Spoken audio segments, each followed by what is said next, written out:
Good morning. Happy Saturday morning. What's up, safety guy? Didn't hold it together very long. Nope. Nope. I saw myself in the little screen over yonder and I couldn't hold it together. No. Welcome to Warm and Cozy Quilting. I am Jason. I am also Jason. She is also not Jason. So close, yet so far away. Does it on my hard hat? It does. This is Victoria, my lovely daughter. If you don't know, that's who she is. Normally in that seat is my lovely wife, Danielle, but she's under the weather today, so she's at home getting better. Got to get ready for that graduation party tomorrow, right? Yes, exciting. So we're here. Don't stand on because any it's tall Saturday. ladders. It's what? I said don't stand on any tall ladders. Get off that ladder like that, young man.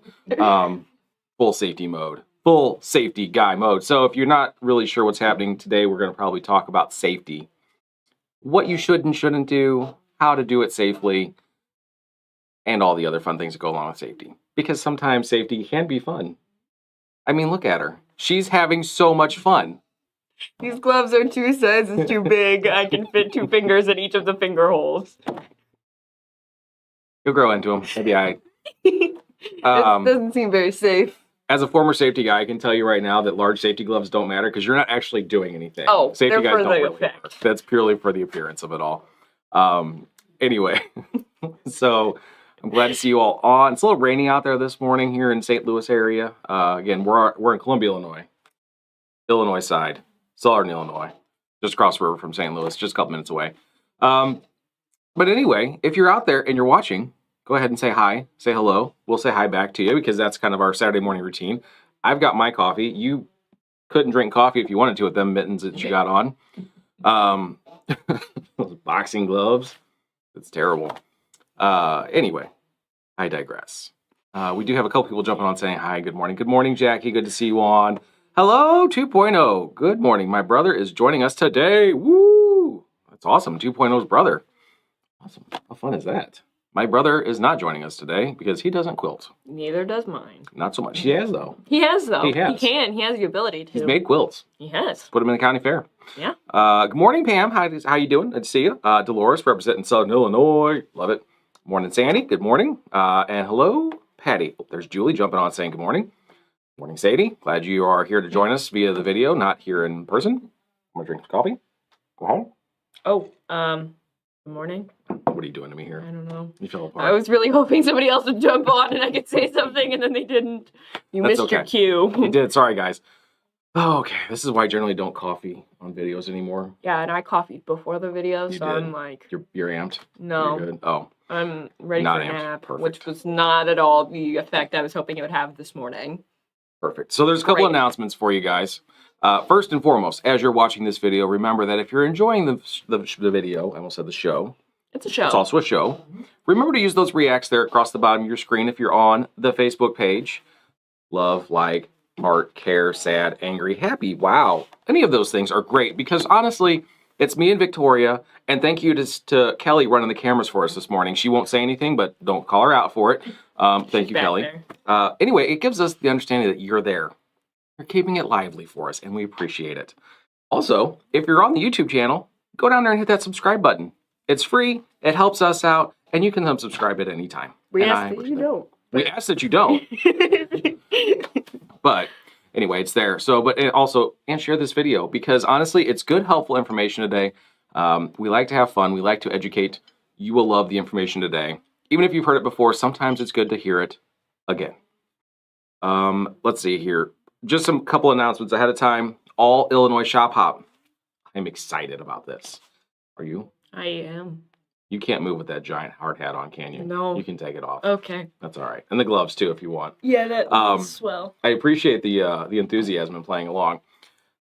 So Bright in here. it is. All Illinois Shop Hop is coming August and September. The magazines, which contain the passports, are in stock. They are here in person. You can come get one today. That gives you 2 solid months to plan your shop hop adventure, which is going to be a wonderful time. We have 71 shops participating this year, That's a which good is number. cool. I know there's a couple new ones. I think the most exciting one is that Anna, Illinois is participating this year. They will now be the farthest south shop, not us anymore. Okay. Yes. I've never been to their shop. I think I've been through Anna once in my life. It's a little bitty town down there in southern Illinois. But I do encourage people to go and check them out because it's going to be fun. So if you need that magazine, come in and get that. We are also pre-selling the t-shirts, which are pink. I'm not gonna lie, I'm kind of happy about it. I'm excited. I would love to wear them. I can't wait for ours to show up. There are some other things that are pre-orderable for the whole shop hop. I encourage you to check those out on our website. There's a category. They got binders. There's binders because I'm excited. we're not doing the little fabric swatches for each shop this year. They're patterns for blocks. So every shop is going to have a different pattern for a different style block that you get to go through and collect, and then you can use that to create your own sampler quilt. Okay. Actually, the really cool thing about this is that you're going to go to the shops. A lot of people will buy at the very least a fat quarter or two from a shop. If you're buying a fat quarter or two and you picked up their pattern for their block, guess what you could probably make with that fabric? A block. How cool is that? I love the idea of this. I think it's probably the coolest thing ever. I look forward to it. And then you have something very unique from that shop that's going into a quilt. Really, actually kind of a super great idea. Oh, that's really cute. I do love the idea. It's really neat. So we'll have that this year, which will be fantastic. Why do I have to go to school and work? Like, I can't do that because I have to go to school and go to work. I don't, because I won't support you for the rest of your life, probably. Well, that's most likely the case. I love you, but I think that we should reevaluate. Maybe? You think so? Yeah. All right, we'll see how that goes. Another fun thing to know about. So we did just have an education event this week. We had Mickey Schaffler come in, and she was our educator. It was fantastic. So much good information was out there for everybody. I do encourage you to sign up for the next education event, which is coming July 15th and 16th, or July 17th and 18th. That's 2 days of education, hands-on, you, another person, on a machine. Really? How do you go wrong learning about long running? It's cool. How many quilts have you finished? And how many quilts are sitting in a pile waiting for you to do something with them? Time to get a quilt machine and get your quilts quilted. Do it. Do it. Come see me if you got more questions. I got you. Whoop, whoop. We do have a Tim Holt subscription box that is out there for pre-order right now. We were going to talk about blocks of the month and things like that today. But Danielle is the educated one on all that, so I was going to leave it to her. So we'll cover that probably another day this week. We'll see how that goes. Also, I'd like to make sure that everybody knows there is a Master Your Stripology Ruler class coming up June 18th. It is a Tuesday.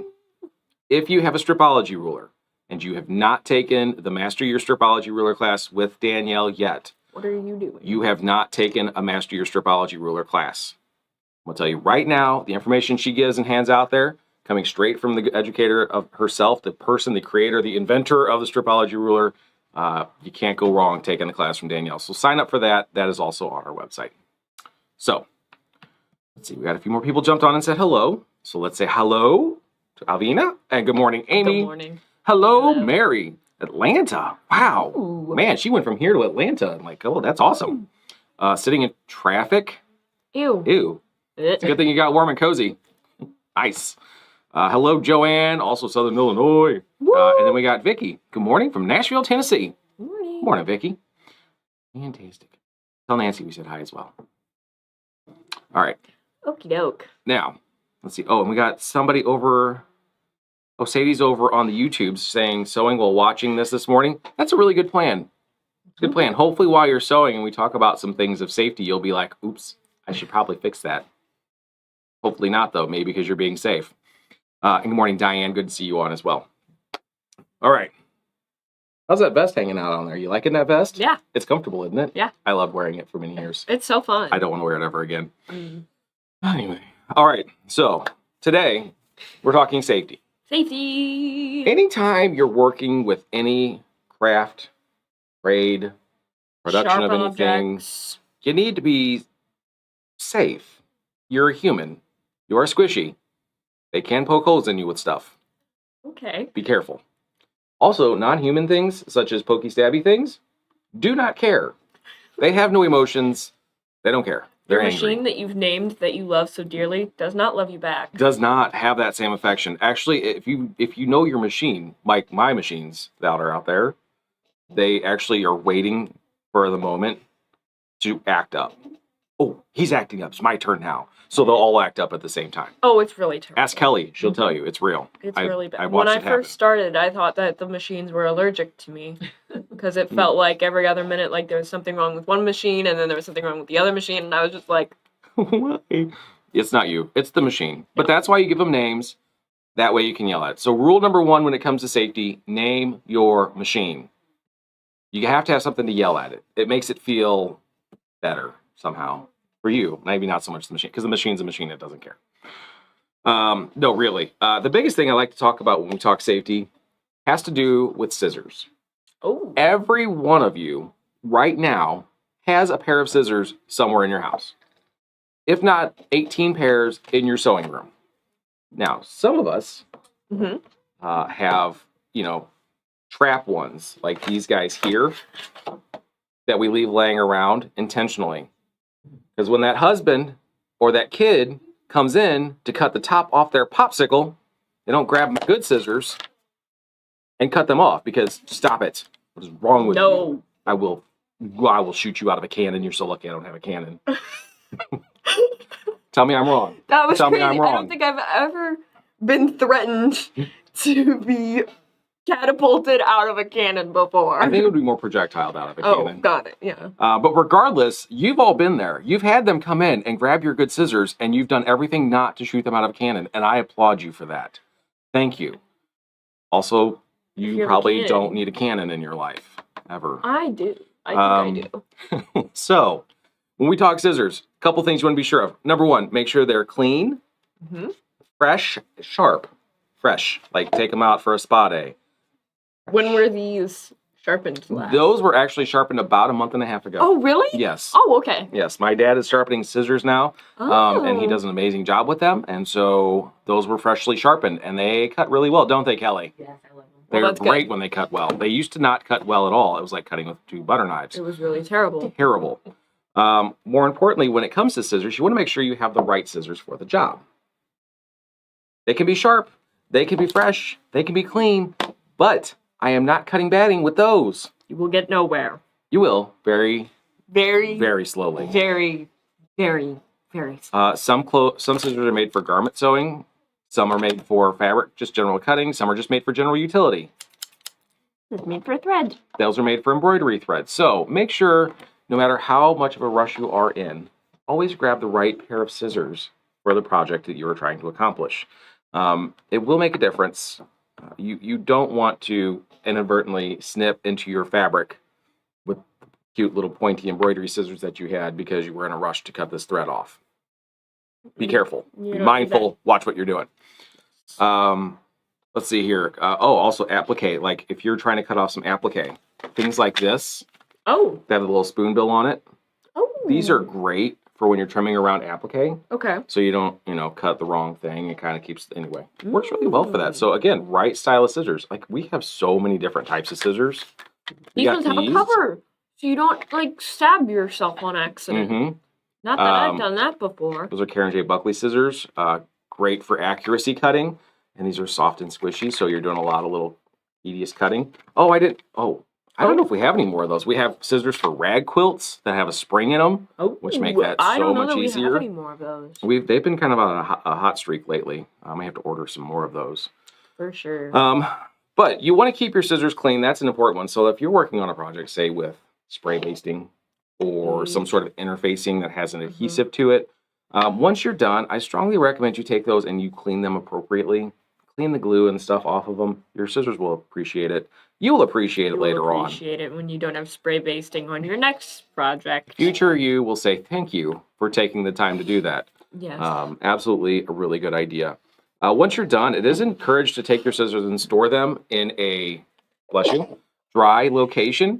If you take them and you put them outside in the swamp, they'll rust and they won't work as well. Yeah. Swamps. We don't really recommend swamps. Right. A lot of scissors are made of stainless steel. Generally, rusting is not a real issue, but it's not something that you want to throw yourself in that situation of. Yeah. But with that comes with oiling. Some scissors, such as these guys, actually have recommendation on the packaging to add a drop of oil, machine oil, on the screw once a month. That kind of just helps keep things going. Also, then applying a drop to the edge of the blade is the other thing that it recommends, Oh. and then wiping the excess off. All these things help your blade stay cleaner and sharper longer. Taking a moment to briefly do that every now and then really helps them stay better longer. Also, clean things, sharp things, just work better. They're less likely to stab you in the process. Well, I mean, unless you are like trying to clean your sharp objects and you don't do it the correct direction and then you cut yourself, that's something you must be aware of, probably.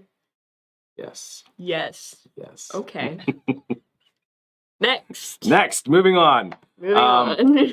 If you notice that your scissors are starting to get dull and you have to cut at something 4 and 5 times, it is time to find somebody that sharpens scissors and get them sharpened. Generally, a knife sharpening thing, you're talking like $5 to $10.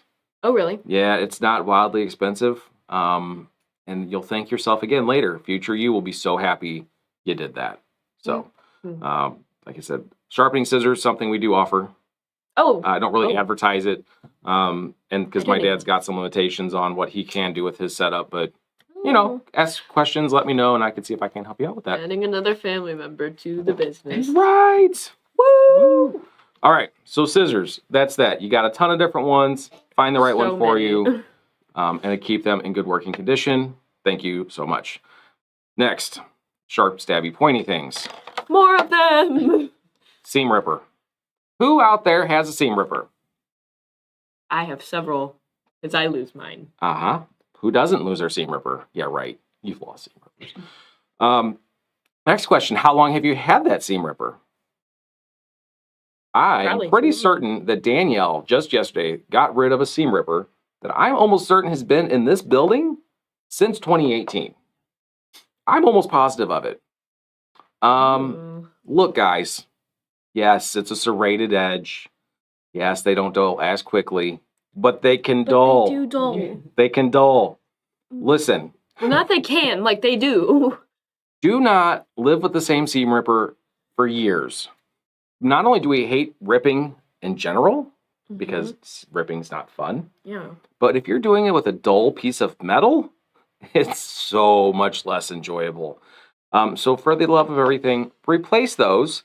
For your Once a own sake year and is kind of a sanity. recommendation. Yeah. A basic seam ripper, as you can see, not real expensive. I think they're like $5, $4.19. Yeah. Look, don't do that. I've tried ripping seams before with a dull one, and honestly, I think I've had more hazard of going into the fabric. Yeah. Because it doesn't cut the thread as it slides past it, and then like veers off into the fabric, and now I have a giant hole in my fabric. And usually your like end here is still pokey stabby once this is dull. So right. that sucks. Yeah, because you're not ripping thread with the pointy part here. Right. It's in this little whoop U shape there. That's where your threads are getting cut. So be mindful of that. For the love of everything, please replace your seam rippers. Please. The wax covered in there, usually there. What is this? Hold on. I have notes here on how to properly use it. The wax covered point is on the inside and the pointy part is on top. So if you have if you're holding your fabric and your open of your seam is your short sides here, you want that to go zoop that way along the seam. We need like a... So that way your little wax ball point there rides inside your good fabric. I don't have a piece of fabric in here. I didn't plan that well. I had to pivot at the last moment. I know where there are some it doesn't pieces, matter. It's not that big of a deal. We're not going to get there fast enough. Be wise. Use your seam ripper properly.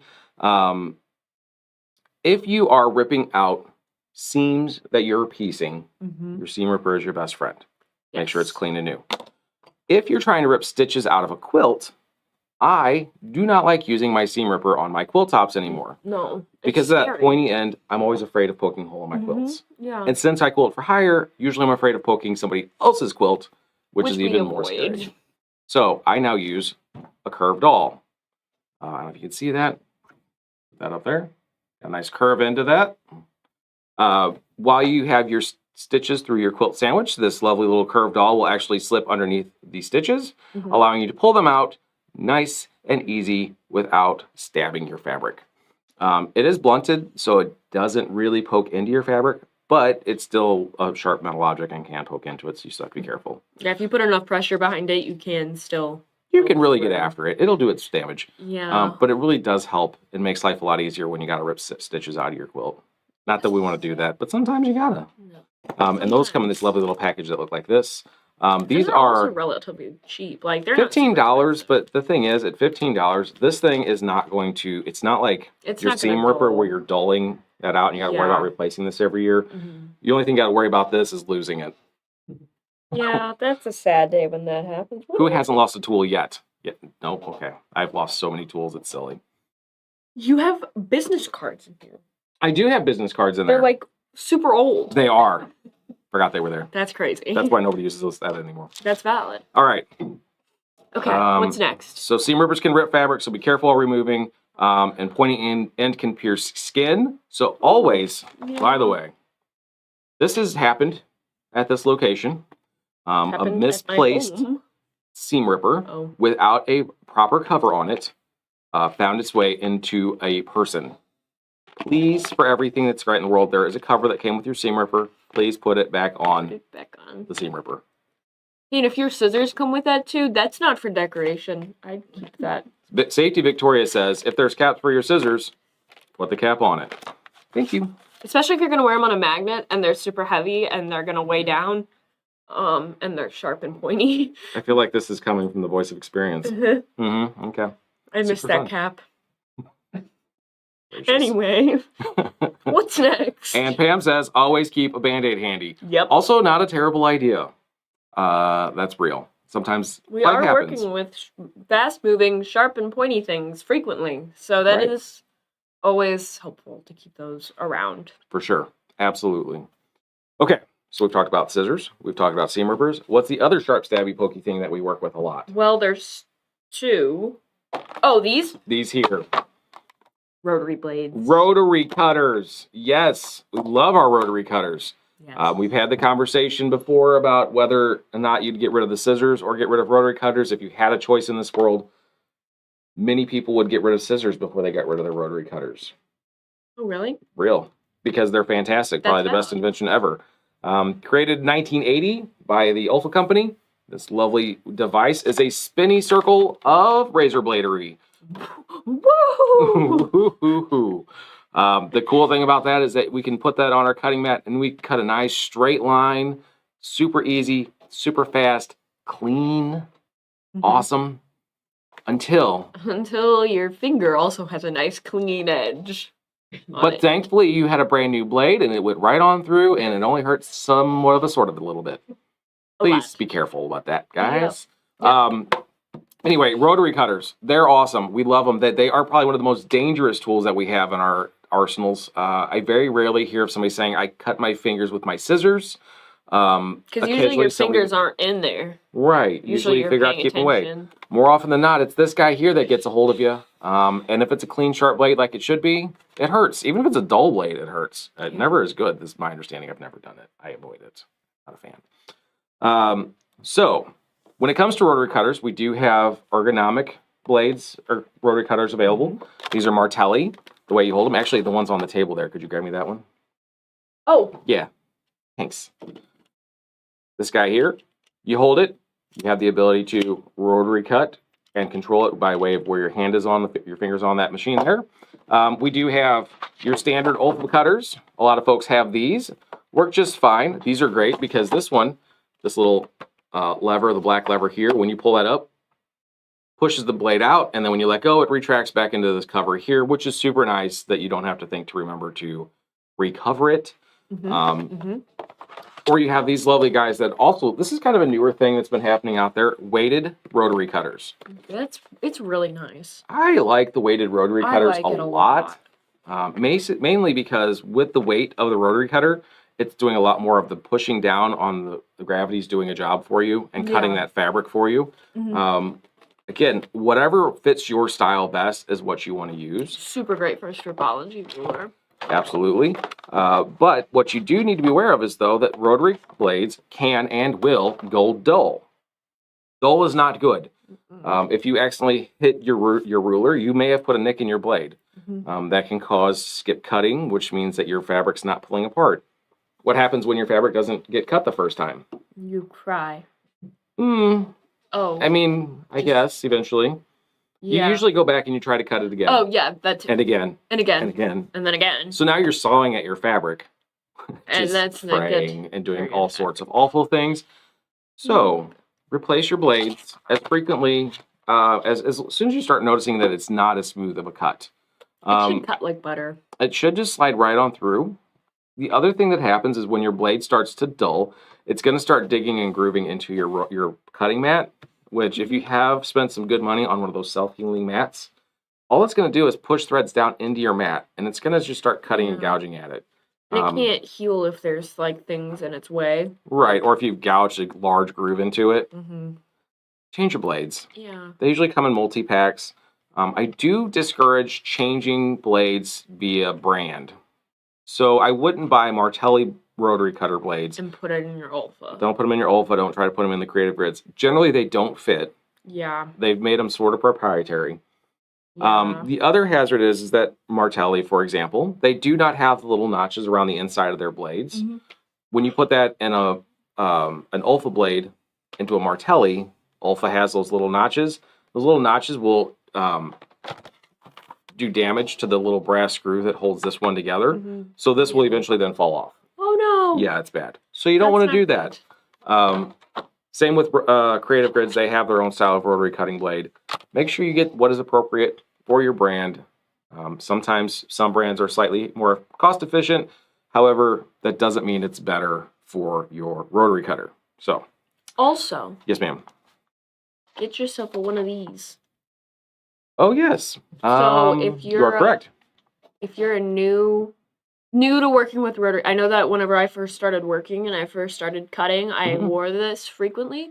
I'm not really sure why it works. Why does it work? Okay, well, let's go over a couple things that make using a rotary cutter a little bit safer, Okay. including the glove. Number one, you make sure you hold your handle of your rotary cutter firmly. Don't half hold on to it because you're like, whatever. Perpendicular to the cutting mat. So if the cutting mat, perpendicular, straight across. Make sure that your blade is flush against your ruler. If you're out here and your ruler is here, you're going to get this wobbly thing. That's never a good place to be. Nope. Closing the blade when you're done is super safe. Yep. Wearing a cut-proof glove. All right, so this is a klutz glove. That's actually what it's called. That's why I'm wearing. When you buy one, it comes a single one in a pack. Crazy, right? I opened up a pack. I'm like, they've cheated me a glove. Nope. What you have here, if I may, thank you, ma'am. It is an ambidextrous type glove, so it doesn't matter if you're left or right-handed. It's just a jersey type glove, but it's the way it's woven makes it cut proof. That doesn't, or maybe more cut resistant. I've run into myself with this with rotary cutter just because I had to find out if it would work. My wife wasn't there at the time. Danielle, if you're watching, I'm sorry I didn't actually do that. Yes, you did. But also as a former safety guy, if people told me, hey, yeah, this will save you from doing that, I always wanted to see that it actually worked. But will it? I wasn't a good safety guy. Anyway, the woven fabric here actually helps reduce that chance of that razor blade coming through and getting to your hand. You would use it on the hand that's not holding the rotary cutter. Right. So for me, I am right-handed, so I would have it on my left hand. The grip helps you to hold that ruler in place better, so it doesn't go anywhere. And then when you cut, if your finger happens to accidentally be off of your ruler at the time that you're cutting or in the cutting path, it will glance off of that glove. Okay, so I encourage these. I know several people out there have purchased these and they love these. It's a really good safety insurance policy to have around just in case. I do encourage you to get one. I don't know that we currently have it in stock, but I do know that we need to get some more. Yes. Anyway, and I think they're usually one size fits all, which is really kind of nice as well. Yeah.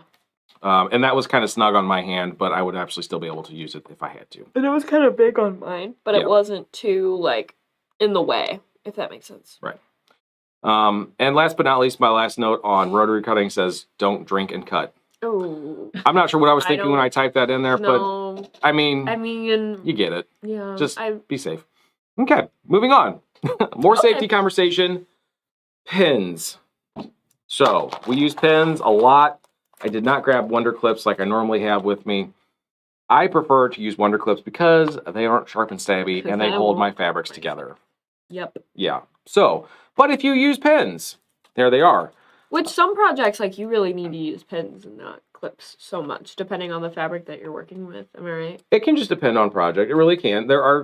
I say that I like my clips better than I like pins, but it depends on the project. If it's an accuracy thing, I can get more accuracy with pins holding stuff in place. Your personal preference may be different. Go with what works. But if you like pins, be mindful of them. If it seems faulty, let's say that the pin is a little wobbly inside of the head of that pin, I would probably just not use it. Yeah. If you don't have the little grippy, like this guy has the yellow on the top of the pins, if that's not on there, just using a shank of metal and trying to push it into place is really just not a great idea. Like, stop it. I am afraid for you. Get rid of it. Stop being that frugal. There's no safety in that. No. Frugality is not safe. No. So, replace any faulty pins that you may have. Be mindful of where they are. Oh, yeah. I've never pet a porcupine before in my life. I don't intend to. I have no intention of it. I have slid my hand the wrong way on the long arm with pins in. Done that too. They hurt. Mm-hmm. Don't do it. So, be mindful of that. Have you ever like poked yourself and then not realized it, and then you were hanging up quilts, and then it was a bad situation because then you were yeah, Painting.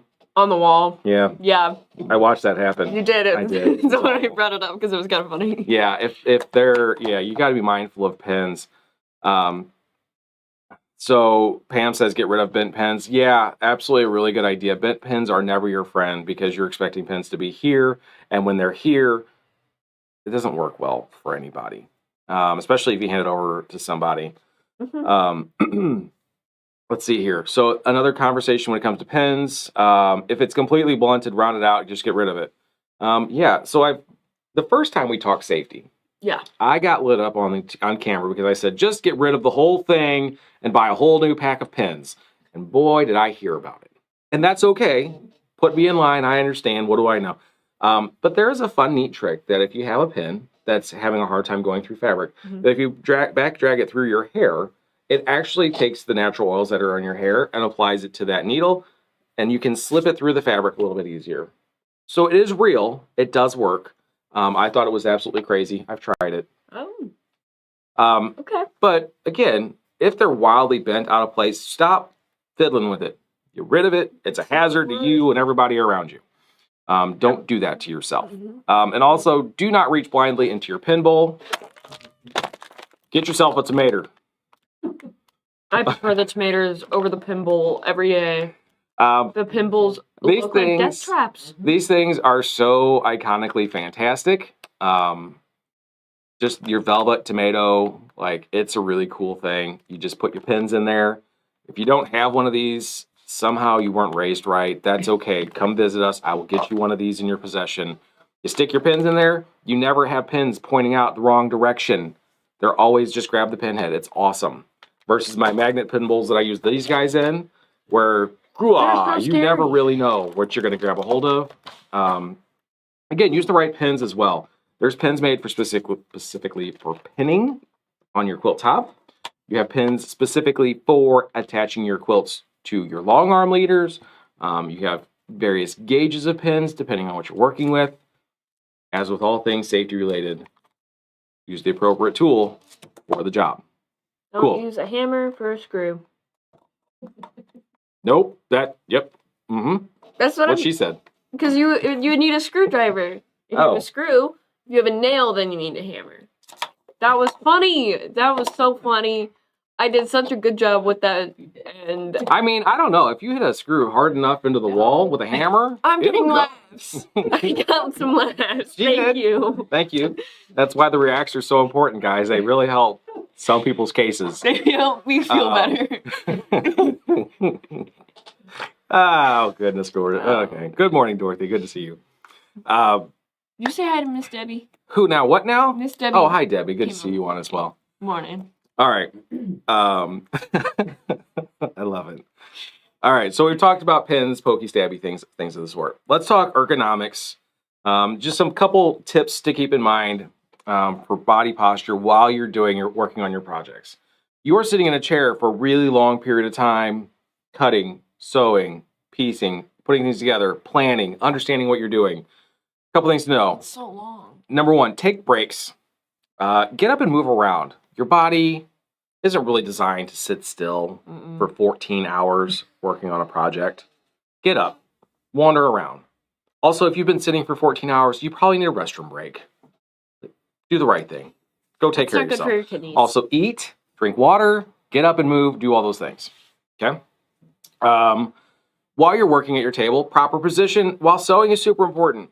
You like to work, I would recommend you work with your arms at a 90-degree angle to the table. It's 90 degrees. Okay.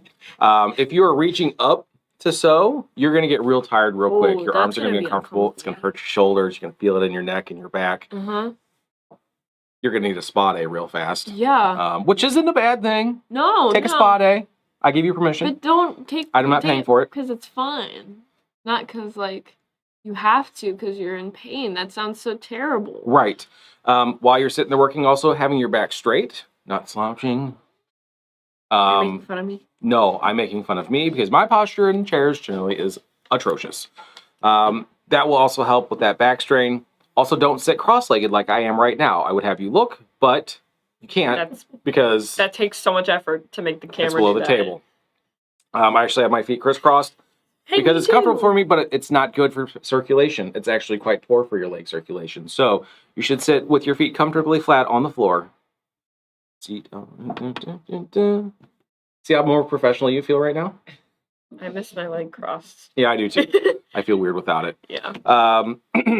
So, next thing you're going to want to have is adequate lighting. Adequate lighting. You can never have enough lighting. If you are sitting in a room that has giant windows that face south and east, you probably have so much daylight on any given day, except for today, where it's cloudy and rainy. In which case, you can't see real well. You can't see. Now, you want to do your best to have as much light as possible. Yes. Some people will install additional lamps nearby. Some people like their headlamps. I'm a huge fan of my headlamp. This is my favorite friend because I can put light right where I need to see it. I don't need it all over the rest of the room. Having a sewing machine that's got extra lighting on it.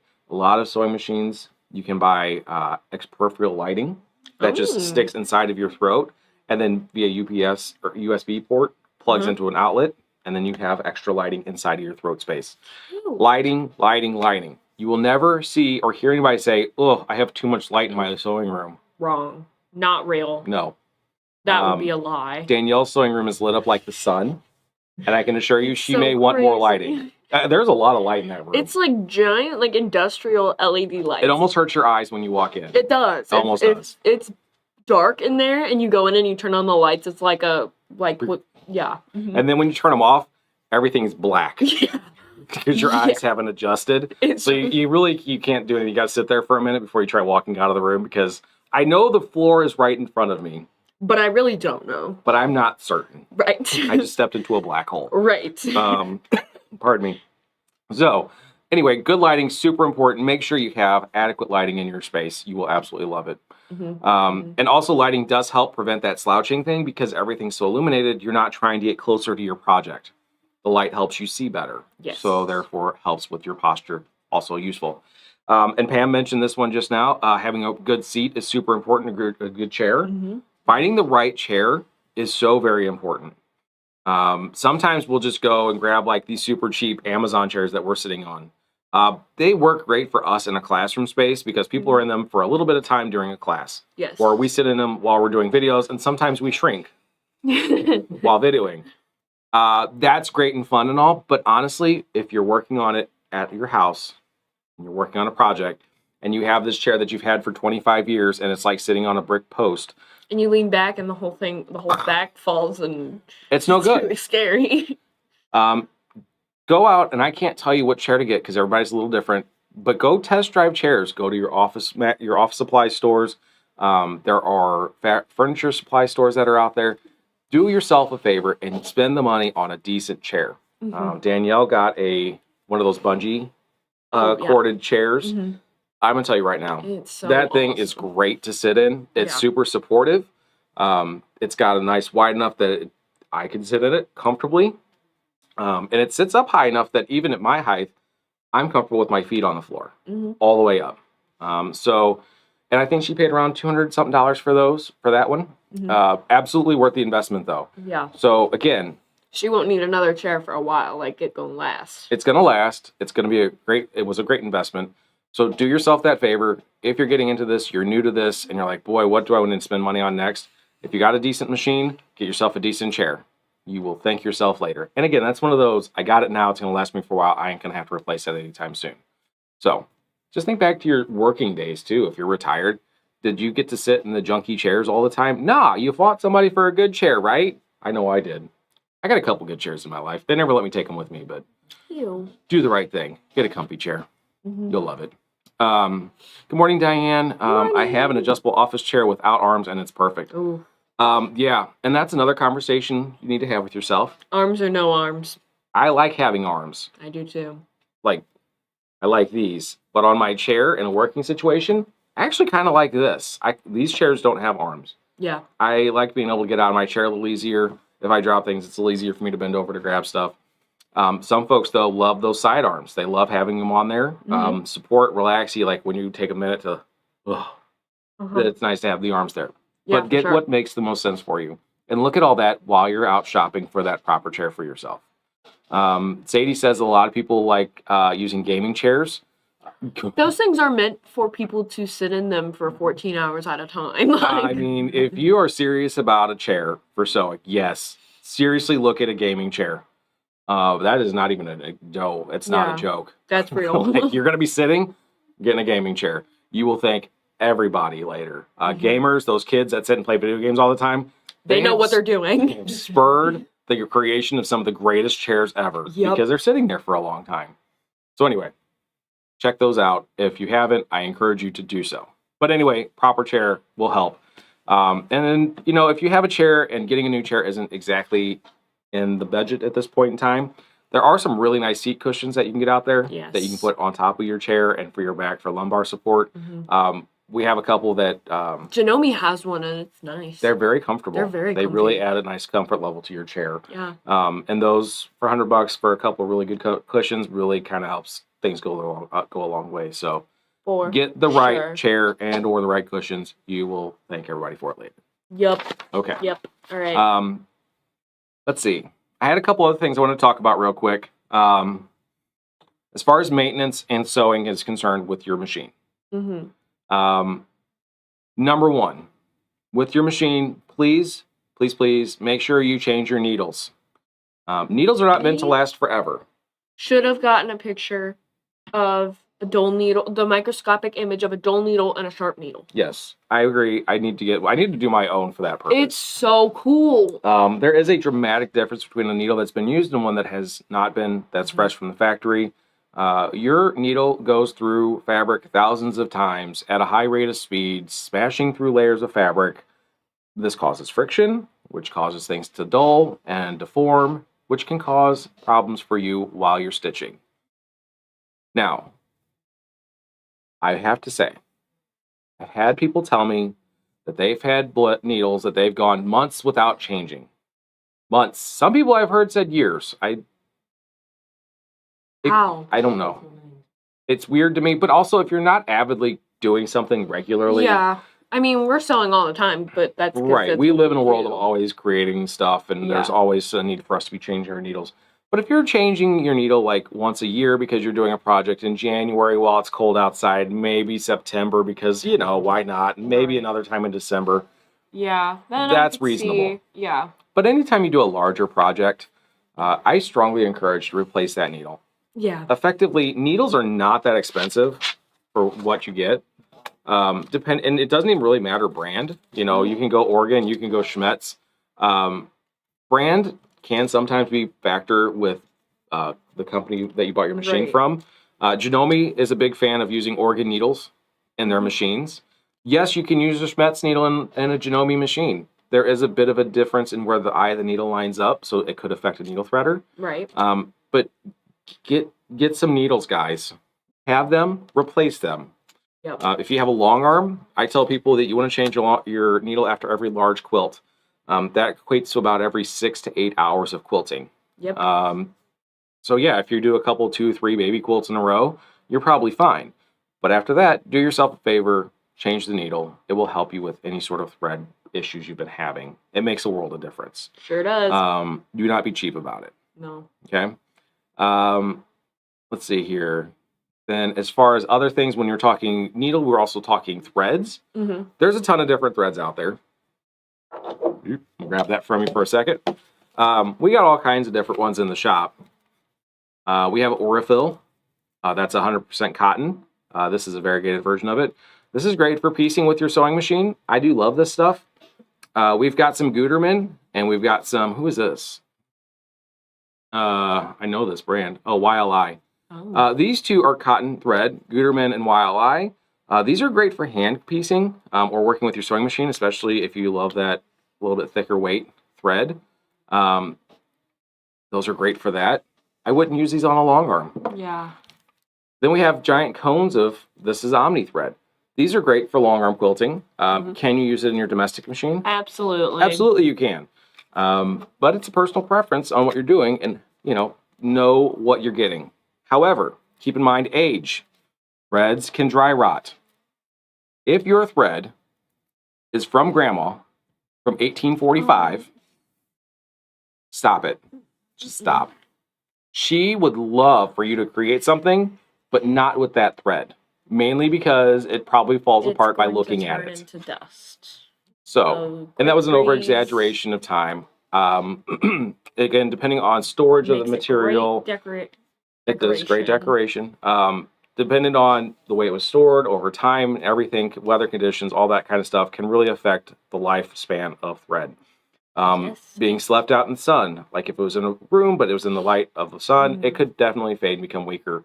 So if you have an older spool of thread and you've been having thread breaking problems, as far as safety is concerned, stop using it because all that's going to do is create frustration and anger and discouragement or result in you seam ripping more than you want to, which leads that possibility of safety guys.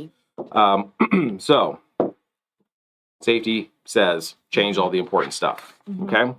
Last but not least, when it comes to your machine, I'm going to adjust some things right here. Oh, yes. Because let's talk about cleaning our machines. Who out there has recently cleaned their machine? Anybody? Raise your hand. You have not? No. I'm not surprised by that. But that's that. because I use Mom's. Oh. Mom will take care of it. It's fine. So, what I have is a lovely machine here. Whoop. I think I have it in the right position. We're going to find out. Really more specifically, when it comes to cleaning, there's a couple things that you want to be responsible for. First off, you do want to take your machine in for cleaning annually at your local dealer. Your service guy has been trained to take apart the machine, clean everything on the inside, oil where oil needs to be put, has the oils that should be being put in your machine, and knows what they're doing. Some people are adamant that they're going to just do it themselves. That's fine. I don't encourage that. So long as you know what you're doing, that's cool. Good luck. The rest of us, when I have a machine, there's a couple things you want to clean first and foremost. As you change your needle, go ahead and flip me over to that camera real quick. I may have to reposition here. There we go. Okay, so let me turn this up just a little bit. So you're going to replace your needle. Real easy, not that big of a deal. When it goes to cleaning out inside of your bobbin area, what I actually recommend is taking the needle out so I don't stab myself in this process, but I'm going to leave it on for this example. I have a cool little release right here that I can push that, slide that needle plate off.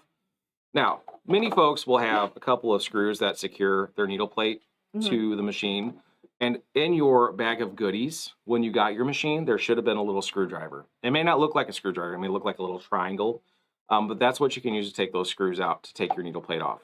Yes, this is not crazy difficult mechanic work, but this is definitely something a consumer, such as yourself, should consider taking on after every large project. Okay. With that, with it being open, we have our bobbin in here. Take this out. Take you out. And we have our bobbin case. That's this black guy that's hanging out right here. We have cleaning brushes. We sell these in store. These cute little brushes have little fuzzy tip on it. We're going to just use that, and we're going to clean out whatever lint we can see. If you notice, I'm not digging down in the side here. I'm not going to go chasing lint. This is for my service guy to get to later on. You get the bulk of what you can see up top. What I more importantly try to aim for, right here, these feed dogs. Oh, look at that. You see that, guys, right there? Somebody's been using this machine and not cleaning it. That right there is a pile of lint, and there's some there. Oh, look at that. Oh, my Lord, my Lanta. You see that one right there? Big old pile of lint. I don't know if you guys can see that or not, right there on those feed dogs. Those feed dogs, lint will pack into those feed dogs. And some of the most common complaints that I get are people come in and like, my fabric will not feed correctly. You know why? Because your feed dogs can't get up to feed your fabric. So you got to watch out for that. And that's really important to kind of just clean that up. I'm just going to drag that out. Just drag that out. And the last and most important step in this process, and this one is what intimidates people the most, but it's something that I encourage you that you do. This guy right here, your bobbin case, will lift out, okay? And as you may notice, there is a crazy amount of lint built up inside of this thing. I am going to have a conversation with my staff about ensuring that the machines have been cleaned once properly used, or cleaned properly. Anyway. I have not touched this machine. I have clearly not either. So, anyway, so you're going to clean out what you can see. Again, doing the best you can around that inside raceway. Lint loves to build up there. And it's actually okay that this is here, and I'm actually kind of glad this is this way. This, honestly, was not probably that much effort used on this machine. Genuinely. Yeah. It does not take a whole lot of time and effort for lint to build up in your machine. And this level of buildup after time will actually cause your bobbin case to shift while it's working, which can cause that bobbin case to slip around and get hit by your needle. Yeah. There's a whole lot of bad that can come from this. So again, this is some very easy preventative stuff that you can do at home. And I'm just spinning it around just to try to catch some of that lint that's in there. I'm going to take this and clean it a whole lot better. Wow. Oh my God. I know, isn't it great? Crazy. Now, there's a very important thing I want to point out here, okay? Kelly and Victoria are just appalled by what's happening right now, but this is okay. Again, very normal. This is all very normal, guys. This is very expected. While you're cleaning, this part right here, are you listening? Stop petting the dog for a second. Hold on. Listen. Right here in the very center. You see that? I'm going to lean a little forward for a little bit more light. Right there in the very, very center. It looks like possible lint buildup right there. Guess what? That is not lint. That is foam, and it is an oil wick. Do not, I repeat, big bold letters across the screen. I wish I had an editing team right now. Do not tear that out of there. Do not dig that out. Okay? That foam has a very important job. You know how you don't have to oil your machine regularly? It's because of things like this. Manufacturers have started putting these foam wicks in here that they get oiled just a little bit at service time that will then slowly let that oil into the parts that need that oil over time. If you take that out of there, you will not have oil in the mechanical parts that need oil, and then you will have a machine that doesn't want to run. So please don't tear that out of there. Make sure you leave that center little piece of foam in there right inside of there. Okay? Did I terrify everybody enough? Yep. Great. Once you've done the best you can there, we're going to slide our bobbin case right back in. How do we slide it right back in? Well, that was probably where I should have started. Come back. I'm on the wrong side of the camera here.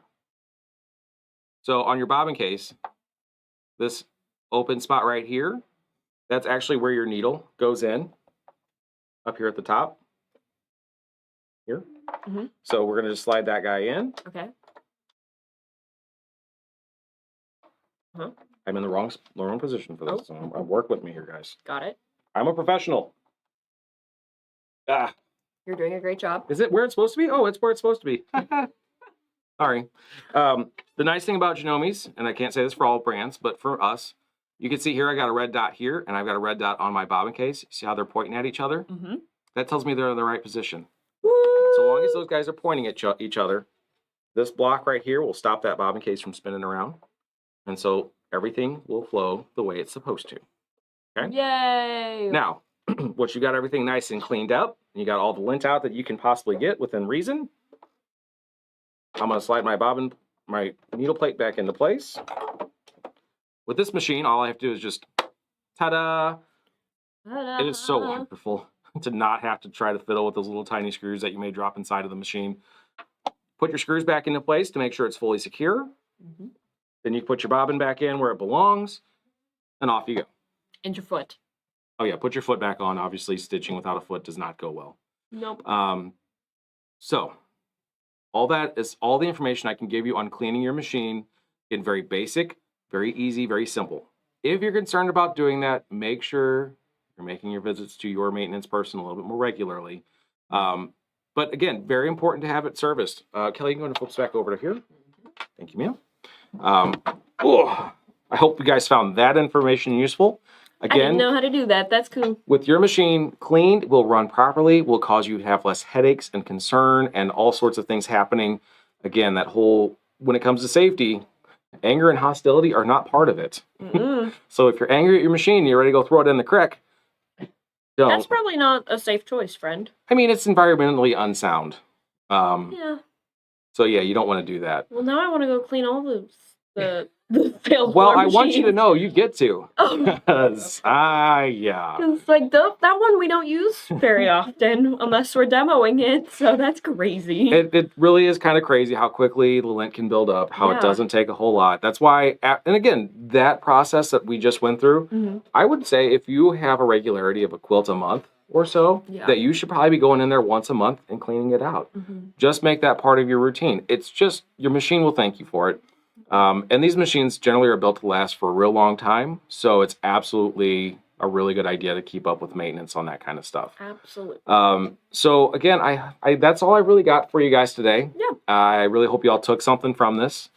Again, safety is a super thing to me. I don't like to hear when my customers have taken off half their fingers, or something got stabbed and poked, or I ripped this on my quilt because of whatever. So Worst. Be mindful about what's going on. Think about it before you do anything crazy, and do your best to take things and keep them clean. If you have questions, come in and ask me. Otherwise, don't forget, we're not here Wednesday. I don't have a live sale. Oh, that's right. We are here Wednesday. We are not, but we'll be back next Saturday at the very least, and I'm sure you'll see us throughout the week. So anyway, it's been fun. I'm ready to get out of here. Are you ready to get out of here? I am. Are you ready to get out of here? All right, let's go. Cool. See you guys. Bye.